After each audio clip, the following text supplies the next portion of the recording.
et sœurs, nous continuons avec ce message et nous allons voir aujourd'hui, frères et sœurs, quelles sont les sources des limitations. Comment est-ce que l'homme se retrouve dans les limites?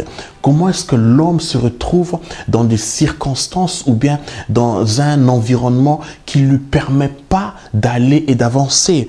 Premièrement, qu'est-ce qui cause la limitation dans la vie d'un homme? Premièrement, c'est le complexe d'infériorité. Il y a des gens qui sont complexés et il y a ce complexe-là qui ne permet pas à ce que l'homme puisse réaliser l'appel qu'il a. Et ça ne permet pas à ce que l'homme puisse se manifester, à faire les œuvres. Donc ce complexe, disons, il n'a pas cette possibilité de sortir de cette limitation. Ce complexe d'infériorité le bloque. Donc il y a un blocage qui est autour de lui et il ne peut pas avancer. Frères et sœurs, le complexe d'infériorité peut causer aujourd'hui une limitation. Deuxièmement, c'est la crainte. La crainte de se distinguer des autres. Les gens ont peur de pouvoir se distinguer des autres. On veut être comme tout le monde. On veut ressembler à tout le monde. Et le fait d'avoir peur de se distinguer des autres, ça peut nous limiter. Ça peut aujourd'hui nous frustrer et nous empêcher d'avancer. Donc, frères et sœurs, peut-être en énumérant toutes ces causes, vous pouvez vous retrouver dans une de ces causes. Qu'est-ce qui peut aujourd'hui entraîner les limitations dans la vie d'un homme, dans la vie que Dieu a créée à son image et à sa ressemblance? C'est la tradition de l'homme. Il y a des gens qui sont nés avec une tradition et cette tradition de l'homme, ça peut nous limiter, ça peut causer une limite, ça peut nous limiter. Il y a la culture, par exemple, de l'homme, il y a l'éducation qu'il a reçue dès l'enfance. Ce sont des choses qui peuvent également entraîner une limitation dans sa vie, c'est-à-dire la culture qu'il a, l'éducation qu'il a reçue. Donc, ce sont des choses qui peuvent empêcher que l'homme arrive à réaliser donc l'œuvre que Dieu a dans sa vie. L'éducation spirituelle. Mes frères et sœurs, il y a ces éducations spirituelles qui ne sont pas favorables à l'homme, mais ce sont des éducations qu'il a reçues et qui peuvent aussi également, disons, empêcher, être des obstacles pour que l'homme puisse avancer. Donc, une éducation qui n'est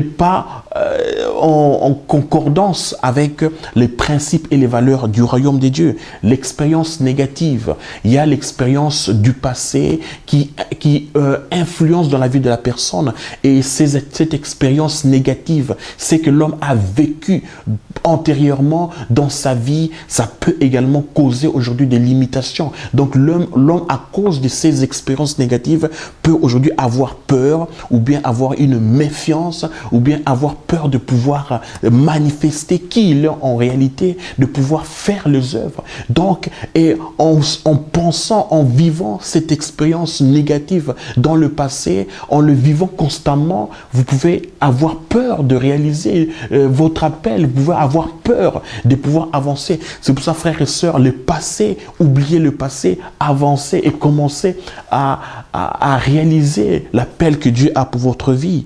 L'interdiction constante. Il y a des gens qui vivent constamment dans l'interdiction. Leurs parents, leurs responsables spirituels, leurs conducteurs, les interdits constamment. Ils ne peuvent pas le proposer, ils ne peuvent pas apporter des initiatives, ils ne peuvent pas apporter une nouveauté. À chaque fois qu'ils viennent faire une proposition, on leur interdit.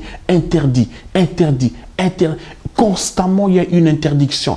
Et ça peut frustrer l'homme. Et lorsque ça frustre l'homme, l'homme ne peut pas réaliser son appel. Donc l'homme est limité et toutes ces interdictions le limitent. Donc il y a une crainte qui se crée dans son cœur et il ne peut pas avancer. Pourquoi? Parce qu'il y a constamment des interdictions. Responsables, n'interdisez pas les gens à avancer. Si vous remarquez une personne qui a de l'initiative, qui veut avancer, donnez la possibilité. Donnez la possibilité. Pourquoi? Parce que c'est le royaume de Dieu qui est en train de se répandre. Frères et sœurs, nous sommes appelés à pouvoir donner la possibilité aux gens de réaliser ce que Dieu a placé en eux. Nous ne sommes pas là pour limiter les gens. Nous ne sommes pas là pour étouffer les gens. Nous ne sommes pas là pour limiter les capacités des autres. Nous sommes là, Dieu nous a créés, Dieu nous a placés comme responsables.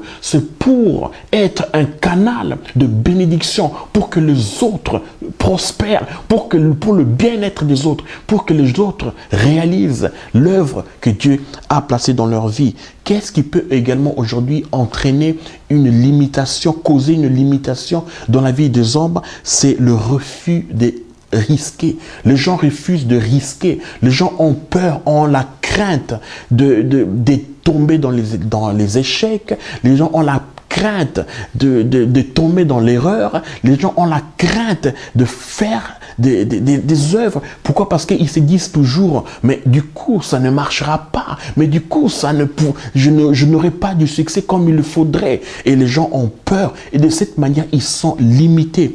Qu'est-ce qui peut également limiter, causer la limitation? C'est accrochement aux anciennes choses. Frère, il y a des gens qui sont accrochés aux choses anciennes. Ils sont accrochés à leur vie ancienne. Ils sont accrochés à des choses, à des anciennetés. Frère et sœurs, oubliez les choses qui sont anciennes. Il y a des nouvelles choses. Il y a une nouvelle dimension que Dieu veut que vous puissiez entrer. Réaliser. Commencez à réaliser l'œuvre du royaume de Dieu. Sortez de cette limitation. Frères et sœurs, continuez à nous suivre et que Dieu vraiment vous touche maintenant. Que Dieu vous donne cette possibilité de comprendre que vous n'êtes pas appelé à vous limiter. Il y a des grandes œuvres que vous devez réaliser. Et cela, si aujourd'hui vous prendrez la décision de sortir de vos limitations, Dieu ne peut pas faire quelque chose dans votre vie sans votre action, sans votre consentement. Il ne peut pas faire. Il veut faire de grandes choses, mais sans votre consentement, sans votre accord, il ne fera rien. Il veut toucher son peuple. Il veut que son peuple soit béni. Et tout ça, il le fera au travers de vous. C'est pour cela, frères et sœurs, sortons de toute forme de limitation. Que Dieu vous bénisse. Continuez à suivre nos messages, que Dieu vous fortifie et vous comble de sa joie et de sa bénédiction. Merci.